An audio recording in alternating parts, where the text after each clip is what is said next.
L'imitation de Jésus-Christ, livre 1er, chapitre 10.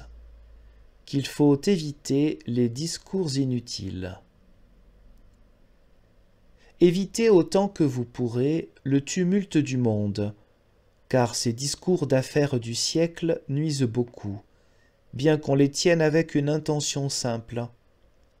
Par là, notre âme se trouve bientôt souillée de vanité et devient son esclave. Je voudrais m'être tu en bien des rencontres et n'avoir point été parmi les hommes. Mais d'où vient que nous aimons tant à parler et à nous entretenir ensemble, puisque nous ne nous séparons presque jamais sans avoir blessé notre conscience? Nous parlons ainsi volontiers, parce que nous cherchons à nous consoler les uns les autres par ces entretiens, et à décharger notre esprit de diverses pensées qui le fatiguent. Et alors nous nous entretenons de nous-mêmes, et nous parlons volontiers de ce que nous aimons et désirons ardemment, ou de ce que nous éprouvons de contraire à nos inclinations.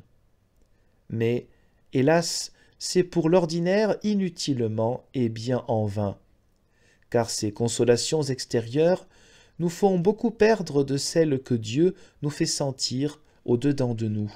C'est pourquoi il faut veiller et prier, de peur que notre temps ne s'écoule en vain.